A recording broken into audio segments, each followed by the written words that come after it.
Hi traders, this is Forex James, and in this video I'll be sharing with you some tips on how to identify when the market falls into a ranging state. As you guys know, there's only two phases or states in the market. One is trending and the other one is ranging. And here's some facts that I would like to share with you today. I'm sure you guys have seen these numbers before. So these numbers indicate how often the market actually ranges, which is 70% of the time versus 30% of the time when it's actually trending. Okay, with a statistic like this, it's a safe bet to say that most of the time the market is actually in a range. All right, and it's important to know which state we're in because we have to apply the correct strategy to the correct market state. A simple moving average crossover strategy would work very well in a trending market, but guess what? In a ranging market, you'll get whipsawed and you take a lot of losses. We must be able to identify the current market state right now in order to apply the correct strategy. For me personally, I love ranging markets because when you're in a range, it's really clear on where you should put your stop loss, where your entry should be, and where your take profit level should be. I consider myself more of a range and a pullback trader. I'm not a breakout trader. Okay, so let's get into the tips here on how to identify and anticipate a range. Let's talk about number one, which is the moving average, which I don't use, but I'm just giving this as an option for you guys. I simply use price and price only. Okay, so what do I mean by moving average? Let's take this example here. This is a 50 EMA and a 200 EMA. And I want you guys to pay attention to the angles and to the space between these two lines. Okay, so obviously this is the steeper one, this is the less steep one.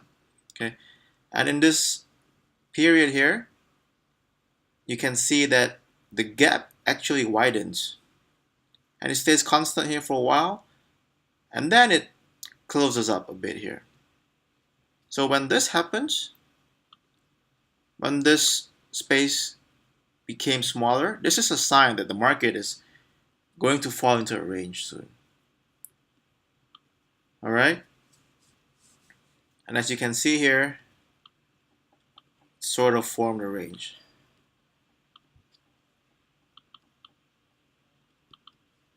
Right there. Right? Let's scroll down further. So again, it's widening right about here, this area here. See the gap? It's just trend is going and then the range started to form. So it's gonna be this whole area here.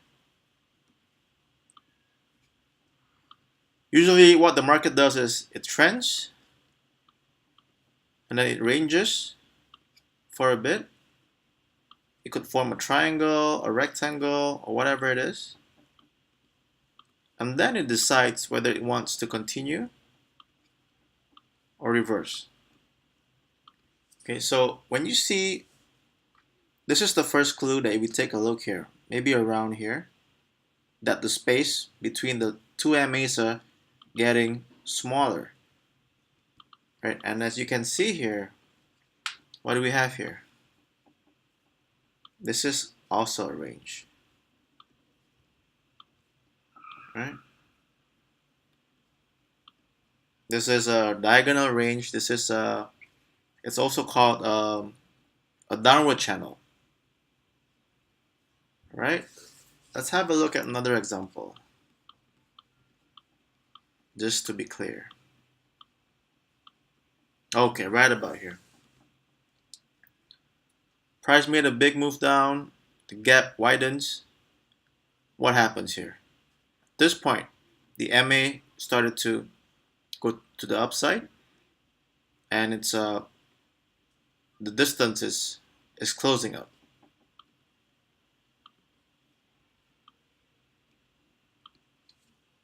And what do we have here? This is a triangle. All right? So that's number one. Pay attention to the angle and the distance between the two MAs. I would recommend using a 250. If you have other preferences, that's fine. But the theory is just the same thing. The second tip here is to look at the swings or pivots of price movement. Let me show you what I mean. So remember, the definition of a downtrend is lower highs and lower lows, right?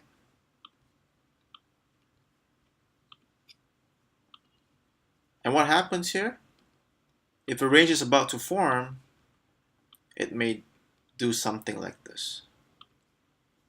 So this fails to make a lower low, makes a lower high, it makes a higher high compared to this, still lower than this point, then it makes another move to the downside.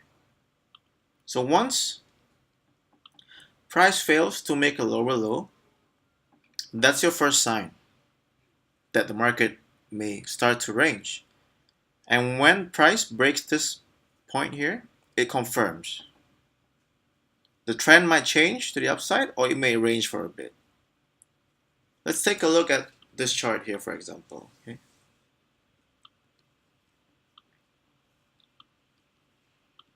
Marking the swing points here.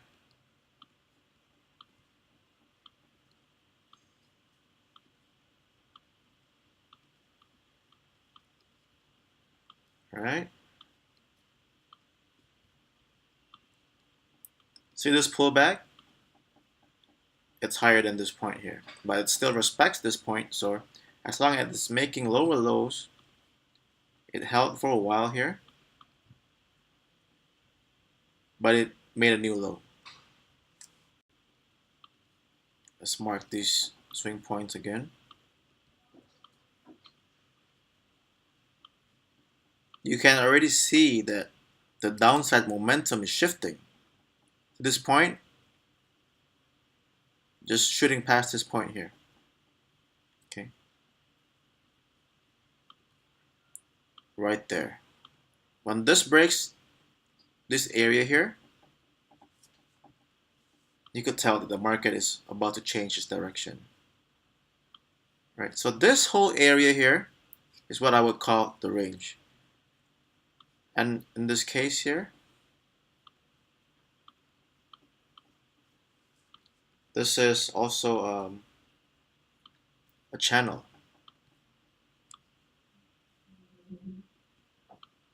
This happens a lot, by the way. See how we can just easily connect the tops and the bottoms as well. They're parallel usually. Knowing the kind of range that forms will allow us to know where to enter in the market. For example, if we're trying to short this pair, we would probably place our stop loss beyond this point. Market is red. Because this is the point where if it gets broken, then the range is no longer valid.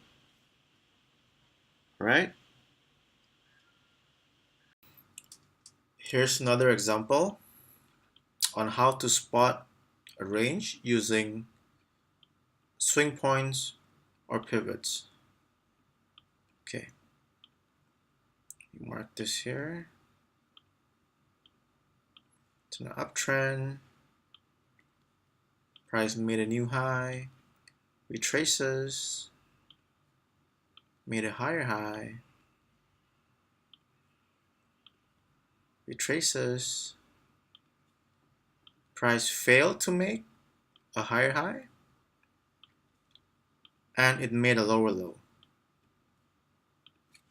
Okay, so when this failed to make a higher high and made a lower low, that's the sign.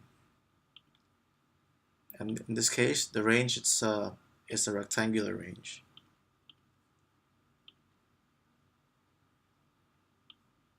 Pretty much.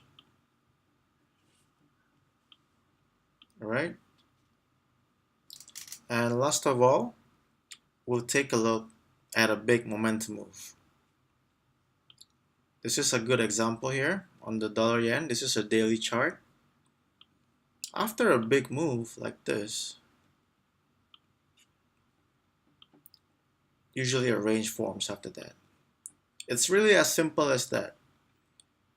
I've been trading price action for quite some time now, and my eyes have just really gotten used to identifying these ranges all over. So whenever I see a big move on price, see this big up move, what happens after that? A range forms. Why does a range form? Many reasons. One of them is that in order for price to go up higher, there needs to be people selling here, guys. Remember, if you're buying something, someone needs to be selling it, right? So what the range does is it induces the sellers to jump in. It traps the retail traders. Look at these fake outs here, right? Let's take a look at another example. For point number 3, a big momentum move.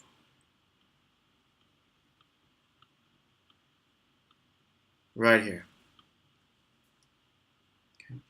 Very rarely would you see price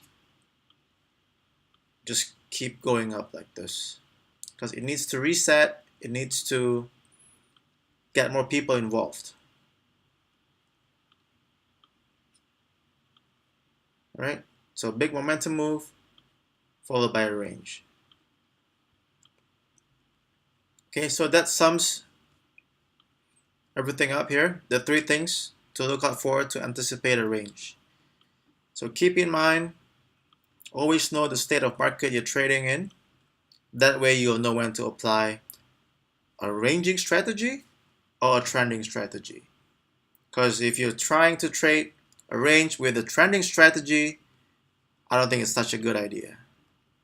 Alright guys, thanks for watching, and shoot me an email or leave me a comment if you have any questions, or if you want me to go over some other things that are not included here.